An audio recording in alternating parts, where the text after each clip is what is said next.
이번 시간 지난 시간에 이어가지고 고정환율 제도에 대해서 조금 더 공부하는 시간 가져보도록 하겠습니다. 지난 시간에 이제 고정환율 제도를 통했을 때 그 중앙은행의 통화 정책이 한계를 가질 수밖에 없다라는 주제였다고 요약될 수 있는데, 그거 뭐 계속 연속적으로 그런 내용에 대해서 계속 언급하게 될 겁니다. 이번 시간에 주요하게 바라볼 것은, 우리가 고정환율 제도라고 하면 현재는 특별하게 고정환율 제도를 뭐 확고하게 유지하고 있는 나라들이 없습니다. 중앙은행들이 각국 개별적인 국가들에 대한 어떤 그 경제에 대해서 어떻게 원활하게 흘러갈 수 있도록 여러 가지 정책들을 제대로 펼치기 위해서 고정환율 제도를 정확하게 유지하고 있는 국가들은 몇몇 나라가 안 되고요. 대부분의 국가들은 변동환율 제도를 유지하고 있습니다. 그럼에도 불구하고 변동환율 제도를 유지하고 있는데, 그 나름 우리가 생각했던 이론적으로 생각하고 있는 이런 부분들에 비해서 고정환율 제도와 비슷한 이런 효과들을 가지고 오는 경우들이 있는데, 그런 내용들을 한번 살펴볼 거고요.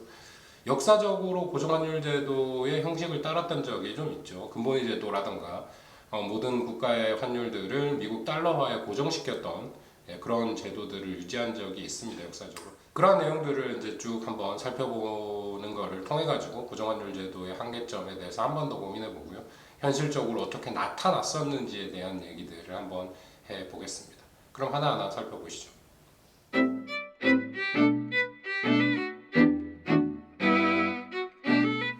자, 첫 번째로 우리가 바라볼 수 있는 건 지금 아주 현실적인 이야기입니다.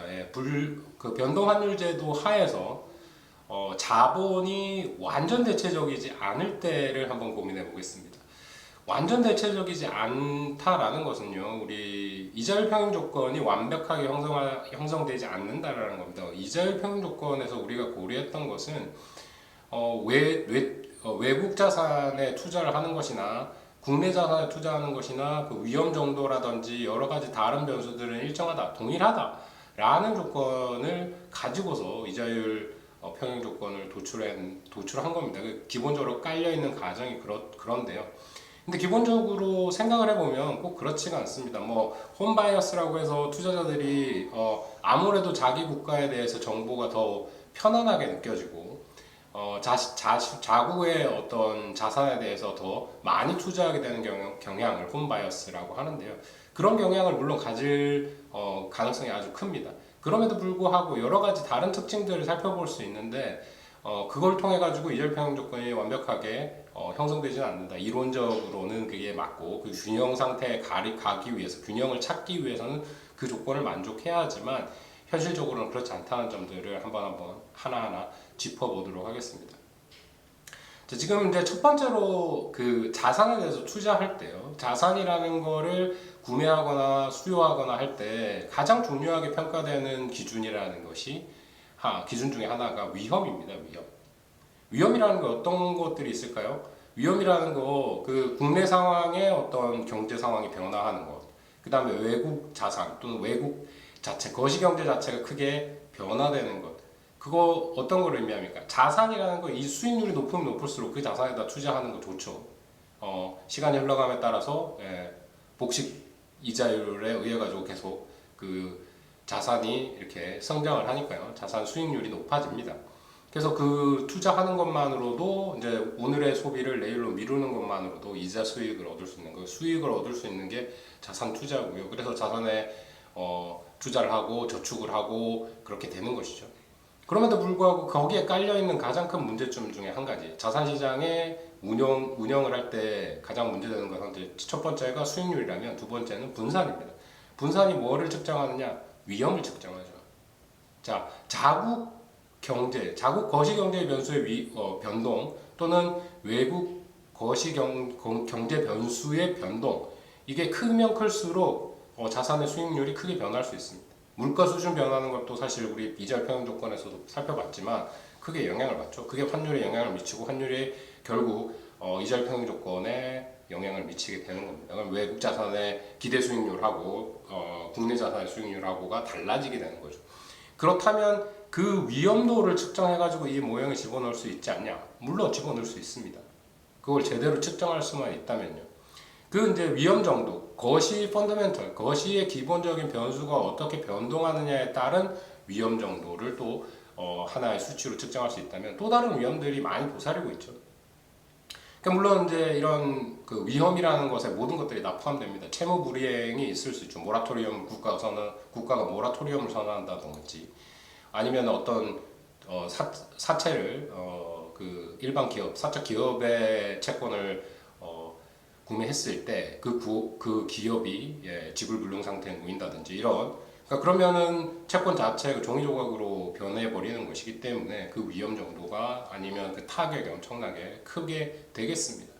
그래서 채무불이행이라던가 그 다음에 이제 환 시장 자체, 환 위험이 일어날 수 있습니다. 한국과의 통화 뭐 갑자기 절하되거나 절상되거나 이거 일반적인 투자자 입장에서는 뭐 기대는 할 수 있겠지만 아주 예상 밖으로 크게 변하는 경우 우리가 생각하는 이자율 평형 조건에 상당히 큰 영향을 미치게 되는 거죠. 그래서 자국의 수익률이 사실은 외국 자산의 수익률에 비해서 더 선호되는 그러니까 그 국내 자산에 투자하는 것이 더 선호되고 기본적으로 일반적인 소비자들 또는 일반적인 투자자들의 입장에서는 국내 자산에 더 많이 선호할 수밖에 없는 그런 상황이 벌어지고요. 그걸 홈바이어스라고 일컫고 있습니다. 환위험도 있을 수 있고 채무불이행에 대한 아니면 거시경제 변수, 각국의 거시경제 변수에 대한 변화들이 결국은 외환시장에 영향을 미치고 그게 수익률에 영향을 미치게 되니까요. 그래서 이제 다른 측면으로 한번 생각을 해본다면 국내 자산, 그 국내 자산을 가지고 있든지 외국 자산을 가지고 있든지 사실은 그건 별로 차이가 없다. 달리 얘기하면 국내 자산과 외국 자산은 사실 완전 대체제다라는 기본적인 가정이 깔려 있었습니다. 차이가 없다. 뭐 환율이 변화해가지고 결국은 같아질 거다.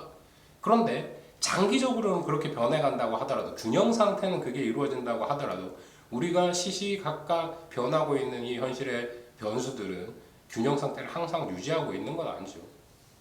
그래서 이제 그런 의문점이 있습니다. 균형이 계속 유지되는지, 균형이 유지되는 경우가 더 긴지, 아니면 균형 밖에 있는 경우가 더 긴지, 뭐 그렇게 이론적인 부분과 현실적인 부분을 따져볼 수 있는데요. 일반적으로는 균형 상태에 항상 우리가 균형 상태를 목격하고 있는 건 아니다라고 얘기하는 것이 훨씬 더 자산시장을 평가하는 입장에서는 그렇게 평가하는 것이 훨씬 더 좋겠습니다. 그래서 스크래핑이라고 해서 아주 단타적인 어떤 자산 운영을 해가지고 수익률을 크게 올리는 사람도 있죠.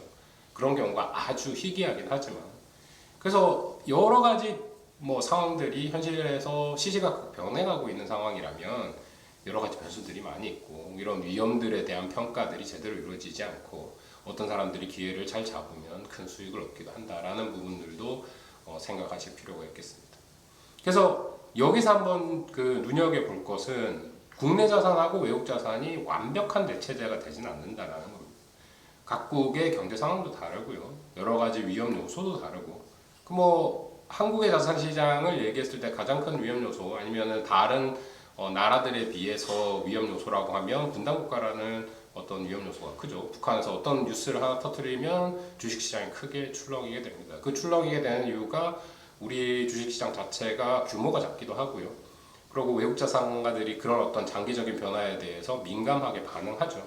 우리가 생각하는 것보다 생각보다 국내의 국민들이 인식하고 있는 북한의 위협에 비해서 외국 자산가들이 훨씬 더 크게 반응하고 있기도 합니다. 그래서 쑥 빠졌다고 쑥 들어왔다고 그러면 주식시장의 가격 변동이 아주 크죠. 그럼 국내 자산시장의 수익률 자체가 크게 요동치고 있다. 그럼 분산이 커진다. 위험이 크다. 이렇게 평가할 수 있겠습니다.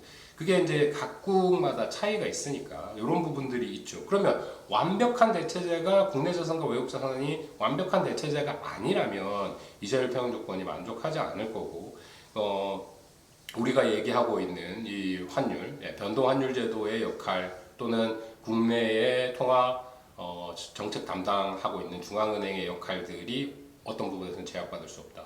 제약받을 수밖에 없다. 이런 위험 요소들을 줄이기 위해서 그럼 환을 고정시키자라는 게 이제 고정환율 제도의 측면이고요. 그러면 이제 고정환율 제도로 완전히 간 경우는 어떻냐? 우리가 살펴봤지만 결론적으로 중앙은행이 국내 시장에 개입하는 거, 국내 시장의 부흥이라든지 아니면 너무 과열됐을 때 조금 그 단계를 낮춘다든지 하는 통화 정책의 효용성 이런 것들이 떨어지게 되는 어떤 한계를 가져오게 됩니다. 모든 것들을 다 만족시키는 조건과 제도는 없다라는 점을 우리가 한번 또 생각해 볼 필요가 있겠습니다. 그래서 항상 경제학자들이 얘기하는 거 균형이라는 거죠. 편익이 있을 거고 비용이 있습니다. 그래서 비용 편익 분석, 코스트 베네핏 어널리시스라고 하는 부분들인데요. 그런 부분들에 대해서 항상 고민을 하고 어떤 것들이 더 사회적으로 나은지에 대해서 고민을 하고 그 최적 그런 이제 그 수요와 공급 또는 반대 방향의 이익이 충돌했을 때 어떻게 균형으로 맞춰져 가는지에 대한 분석들에 초점을 맞춰가지고 경제학자들은 고민을 하고 솔루션, 해법을 찾고 있다 이렇게 이해하시면 되겠습니다. 그래서 완전 대체제는 아니다라는 거죠. 네. 위험도가 각국이 다르고 여러 가지 변수들이 많이 있다라는 거고요. 그거를 이제 집어넣는다면 모형에 집어넣는다면 우리가 추가적으로 생각해 볼까? R은 환율의 변화, 백분율 변화에다가 R스타, 그 외국 자산의 수익률이 들어갔겠죠. 그 다음에 이제 하나의 팩터를 더 넣는 겁니다. 위험 팩터를 넣는 거죠. 교과서에는 로우로 썼습니다. 로우라고 썼는데 로우에다가 이제 추가적으로 국내에서 일어나는 어떤 위험도의 정도, 그 다음에 외국 투자에 일어나는 위험 정도를 같이 넣어가지고 그 크기를 분석해서 어느 쪽이 더 큰지에 따라서 위험 정도가 외국 자산의 위험 정도가 달라지고 외국 자산의 총 수익률이 달라지는 것으로 평가할 수 있겠습니다. 그렇게 모형화할 수는 있는 거고요. 그래서 이제 결국 우리가 알아보고자 하는 거는 이런 이자율 평형 조건이라는 게 원래 완전 대체제라는 차원에서 왔고 위험이라는 것도 위험의 노출 정도도 두 자산이 똑같다라고 분석을 했지만 사실은 그게 다를 수 있다. 그거를 모형에 포함시켜서 분석할 수도 있다 정도만 이해하시면 되겠습니다. 그래서 이제 그 부분들이 위험 정도가 달라졌을 때 뭐 환율도 변화하고 이런 것들을 그려볼 수도 있겠고요. 근데 뭐 그거를 그림까지 그리지는 않겠고요. 그런 어떤 위험 정도를 측정해가지고 우리가 이자율 평형 조건을 좀 더 확장해서 좀 더 이렇게 플렉서블하게 생각해 볼 수도 있겠다까지 소개하는 걸로 하겠습니다.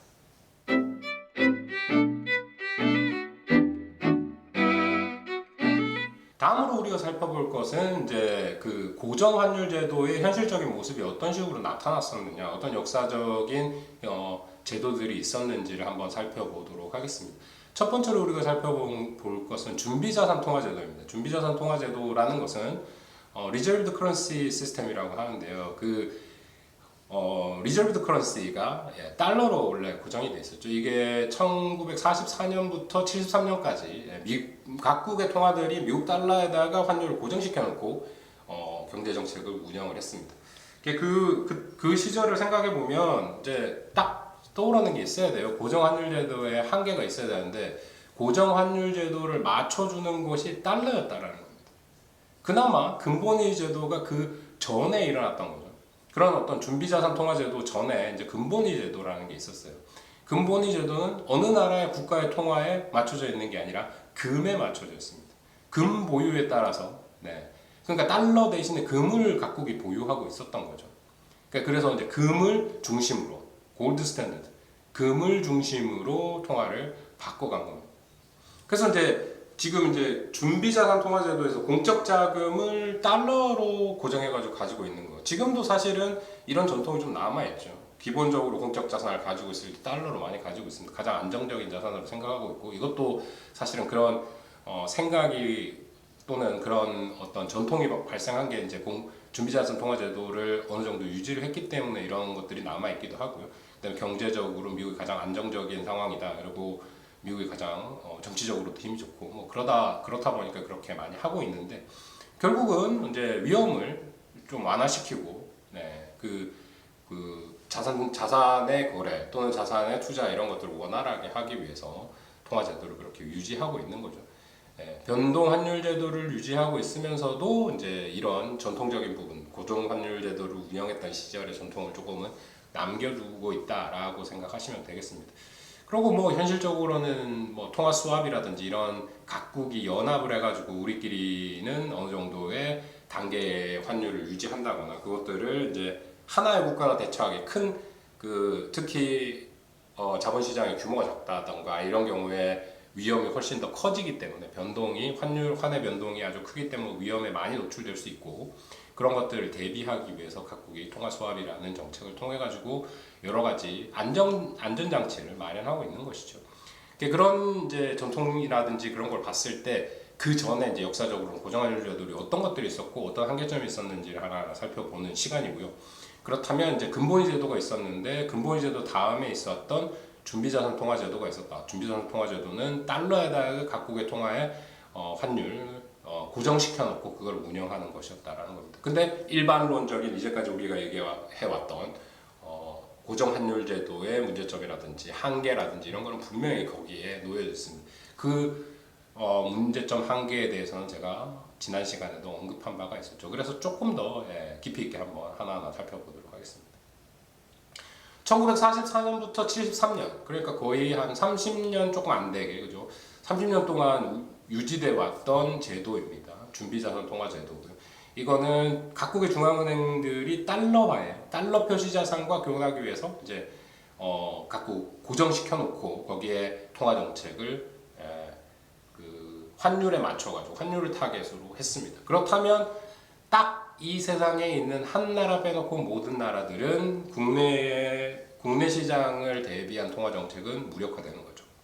한 나라 빠져 있는 나라가 어디겠습니까? 미국입니다. 미국의 통화 정책, 미국 중앙은행의 통화 정책에 의해 가지고 세계의 모든 국가들의 거시경제 변수가 출렁일 수밖에 없는 그런 다 연동돼서 돌아갈 수밖에 없는 한계에 부딪히게 되는 거죠. 왜? 달러가 금처럼 그 기준을 제공하고 있었기 때문입니다. 그 와중에 달러가 국내의 확장적 통화 정책, 통화를 풀에 따라서 환율 자체 또는 달러의 가치 자체가 변했는데 환율은 그대로 유지되고 있죠. 그럼 국내의 영향을 크게 받게 되는 겁니다. 증폭이 돼가지고. 또 한 가지 미국의 이점은 뭐였냐면 다른 모든 나라들이 미국 달러에 대해서 환율을 맞춰놓고 있기 때문에 미국의 중앙은행 페더럴 리저브는 외환 시장에 개입할 이유가 전혀 없죠. 자기 국가만 신경 쓰면 됩니다. 이런 아주 큰 편익이 있어요. 그 총수요 총생산량 그러니까 뭐 그때부터 듀얼 맨데이트라고 하는 인플레이션하고 고용에다가 타겟을 맞추고 계속 그 점에 맞춰가지고 운영을 하면 됩니다. 자기 미국 국가 내에서는 독립적인 자기 자신 나라에 대한 변수들, 거시경제 변수들을 맞춰가지고 통화정책을 운영하면 됐어요. 그러면 다른 나라들은 그렇지 않았고요. 미국의 통화정책에 의해서 아주 큰 영향을 받았다라는 거죠. 예를 들자면 이런 게 있습니다. 그러면 미국이 통화량을 증가시켰다라고 하겠습니다. 미국이 통화량을 증가하면 물가가 오르겠죠. 그러면 물가가 오른다는 말은 상대적으로 달러 화폐의 가치가 하락하는 겁니다. 그렇죠? 뭐 거기에 이자율도 하락할 거고요. 통화 공급 증가하면 이자율 하락하는 거는 우리 그 통화 시장 균형 분석하면 바로 알 수 있고요. 그럼 달러 가치가 하방 압력이 주어져 있게 되죠. 그럼에도 불구하고 다른 나라들은 환율은 다 고정돼 있습니다. 그렇죠? 다른 나라들은 다 고정돼 있죠. 그러면 이제 이렇게 달러 가치가 하락하다 보니까 그 다른 나라들은 어떤 정책을 유지해야 되냐? 달러 표시 자산들을 매입을 해가지고 그들의 통화 공급을 증가시켜야 하는 그런 상황이 벌어지게 됩니다. 그렇죠? 그렇다면 이제 결과적으로 다른 국가들은 이제 미국 통화 정책에 직접적으로 통화 정책에 관여한 건 아니지만 외환 시장에 개입을 함을 통해 가지고 외환 시장에 참여함을 통해서 생산량과 고용을 위해서 자기네들의 국가의 타깃을 맞춘 게 전혀 아니죠. 미국의 통화 공급이 증가됨에 따라서 미국 달러화를 각 국가들이 더 사들이게 되는 이런 현상이 벌어지게 된다는 겁니다. 그래서 요 고정 환율 제도의 한계라고 한다면 중앙은행들의 국내 거시경제에 대한 개입이 전혀 이루어질 수 없다. 그런 데 대해서 국내 시장에 대한 국내 통화 시장에 대한 어떤 정책의 무효성이 발견될 수 있다라고 요약할 수 있겠습니다. 이거는 이제 줄기차게 우리가 지금 계속 얘기하고 있는 거죠. 고정 환율 제도의 한계점으로요. 그러면 이제 그거랑 비슷한 이제 근본 제도도 한번 살펴보겠습니다. 근본 제도는 그 전에 있었죠. 1870년대부터 1914년까지 유지됐던 제도입니다. 그럼 이게 이제 그 각 국가들이 근본 제도를 유지하면서 중앙은행이 이제 금을 보유하게 되는 거죠. 그 공적 자금으로 외환을 처리해주는 외국과의 거래를 원활하게 하기 위해서 금을 준비하고 있습니다. 금을 보유하고 있습니다. 그 안전을 위해. 그래서 각국 통화 가치를 금의 양으로 이렇게 고정을 시켜 놓는 거예요. 다르지 않죠? 달러로 바뀌었을 뿐인데 달러가 되면 미국이 중심국가가 되는 거죠. 근데 금이라는 거는 어떤 재화입니다. 어떤 재화, 가치를 가진 어떤 재화에 연동해 가지고 국제 화폐들을 교환해 주는 시스템을 가지고 있었다는 거죠. 일정 비율로. 그런데 여기서 뭐 그 예전 그 논문에 대해서 제가 잠깐 언급한 바 있는데, 상품을 가치를 가진 어떤 상품, 거래될 수 있는 상품을 화폐로 하게 되면 문제가 뭐겠습니까? 거기에 연동된 가치 변화가 생길 수밖에 없다. 어떻게 해요? 금의 공급이 늘어난다? 금의 가격이 떨어지겠죠. 금의 수요가 늘어난다? 금의 가격이 올라갈 겁니다. 금이라는 것 자체가 가진 가치가 있기 때문에 그 가치가 변함에 따라서 모든 국가들의 통화에 대한 교환 비율이 바뀌고 각국의 개별 경제, 거시 경제 변수에다가 영향을 미치게 된다라는 부분들이 더 심각하죠. 그거는 이제 개별적인 개인들의 어떤 거래를 얘기했던, 예전에 말했던 그 논문들, 포로 수용소에서 담배를 화폐로 쓰기 시작하면서 발생했던 거, 흡연자들이 담배를 잡고 피기 시작하니까 그 물자들이 공급됐던 그 날에는 담배의 공급이 아주 풍부하고 수요가 계속 꾸준히 있다 보니까 결국 보급되기 직전에는 담배의 가치가 상승하는, 담배의 수요 공급에 의해서 가치가, 전체적인 물가 수준이 출렁이게 되는 현상을 보이는데, 근본위 제도가 딱 그런 겁니다. 그래서 역시 마찬가지로 이것도 금에 맞춰서 가치가 고정돼 있기 때문에 환율 조정에만 중앙은행이 개입을 하게 되는 거죠. 외환시장의 개입을 통해 가지고 국내 시장 거시 변수에는 거의 역할을 못하게 됐다로 이해하시면 되겠습니다. 그게 근본위 제도랑 어떤 미국 통화의 기준을 맞췄던 제도랑 준비자산 제도가 있었죠. 그 제도 두 개 모두 다 합쳐서 이런 근본적인 문제, 고정환율 제도의 근본적인 문제를 가지고 있었다라고 이해를 하시면 되고요. 그러면 이게 이제 결론적으로는 이런 내용들을 우리가 생각하고 있는 겁니다. 자, 왜 우리 화폐가 필요하죠? 그러니까 개별적인 거래, 그러니까 국가 경제만 생각해 본다면, 외국과의 거래가 아니라 국가 경제만을 생각해 볼 때 통화 또는 화폐가 필요한 이유는 교역을 원활하게 하기 위해서 필요합니다. 그렇죠? 교역을 원활하게 위해서 필요한데, 이거를 어떤 국가가 지정해준 피앗 머니라고 하는 법정 지불 화폐를 만들고 그걸 통해서 거래를 원활하게 할 수 있는 거, 그러면 중앙은행이 그걸 관리를 하면 됩니다. 이제까지는 그렇게 유지를 해왔고요. 그런데도 불구하고 이제 그 전에 국가가 공인한 법정 지불 화폐가 있는 것이 아니라, 그 전에 화폐들이 여러 가지 형태의 화폐들이 존재했는데, 담배라든지 다른 상품 화폐가 존재했어요. 금이라든지 은이라든지 이런 것들이 존재를 했다면 문제가 그런 부분들이 있겠죠.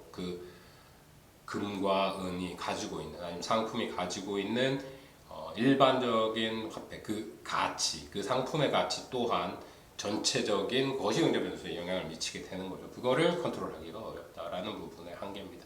그러면 정말 고민해봐야 되는 부분은 고정환율 제도냐 변동환율 제도냐, 어느 것이 더 낫냐, 이렇게 한번 또 생각을 해볼 수가 있겠죠. 지금 상황에서는 변동환율 제도가 훨씬 더 개별적인 국가의 자율성을 보장한다는 입장에서 훨씬 더 좋죠.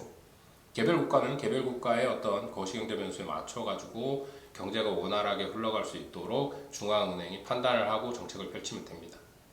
그리고 환율은 그 각국의 경제 변수, 경제 변수가 변함에 따라서 환율이 조금씩 변하게 돼요. 그러면 이런 부분들을 생각할 수 있죠. 이 부분에 변동환율 제도에 초점이 맞춰져 있다면 가장 큰 위험에 노출되어 있는 사람들은 무엇입니까? 국제 무역을 하는 기업, 또는 국제적으로 물건을 수입해서 그 수입한 물건들을 쓰고 있는 소비자, 이런 부분들에 대해서 영향을 받을 수밖에 없습니다. 내가 규칙적으로 어떤 외국의 수입 상품들을 계속 구매를 하고 있는데 가격이 계속 변한다. 그러면 나의 어떤 편익이 계속 변하게 되겠죠. 그런 부분들의 한계가 분명히 있습니다. 무역이 원활하게 되고 세계적으로 글로벌라이제이션이 돼가지고 하나의 국가로 뭉쳐지고, 그런데 환율 변동이라는 추가적인 변수 또는 위험 때문에 교역이 막히는 경우가 많다. 아주 한계적인 부분에 있다면 어떤 나라의 환율 문제 때문에 그 나라에서 상품이 훨씬 더 효율적으로 생산될 수 있음에도 불구하고 다른 나라의 상품을 수입해야 되는 현상도 벌어질 수 있겠죠. 그런 부분에 이제 세계적인 경제의 효율성이 떨어질 수밖에 없다. 그걸 원활하게 하기 위해서 그럼 환율 고정하면 안 돼. 환율을 고정하게 되면 우리가 바라볼 수 있는 고정환율 제도의 또 다른 문제점에 봉착할 수밖에 없다라는 겁니다. 그래서 현실을 완전히 설명해주는 하나의 완벽한 해법은 없는 거죠. 그럼에도 불구하고 개별적인 국가가 운영하고 있는, 개별적인 정치적으로 독립된 국가들이 운영하고 있는 중앙은행이 자신들의 독립적인 판단으로 각국의 경제 상황이 원활하게 흘러갈 수 있도록 각국의 경제에 초점을 맞추고요. 시장이 어떻게 변하는지, 아니면 세계적인 어떤 상황이 어떻게 변하는지, 어떤 국가의 거시경제 변수가 어떻게 변하는지에 따라서 환율이 변해갈 때 거기에 맞춰서 균형을 찾아서 투자를 하고 교역을 하는 그런 상황으로 가는 것이 훨씬 더 시장의 효율성에 맞게 흘러가고 있는 것이다라고 판단할 수 있겠습니다. 참 어려운 문제긴 합니다. 고정환율 제도나 변동환율 제도냐. 그런데 이제 현실까지 흘러왔던 내용들, 그리고 이제까지 모든 경제들이 따라가고 있는 내용, 다 보면 변동환율 제도고요. 그 와중에서도 여러 가지 다른 해법들, 그런 문제들을 해결하기 위해서 통화 스왑을 맺는다든지 어떤 그룹을 만들어 가지고 단체적으로 행동을 한다든지 이런 일들이 현실에 일어나고 있습니다.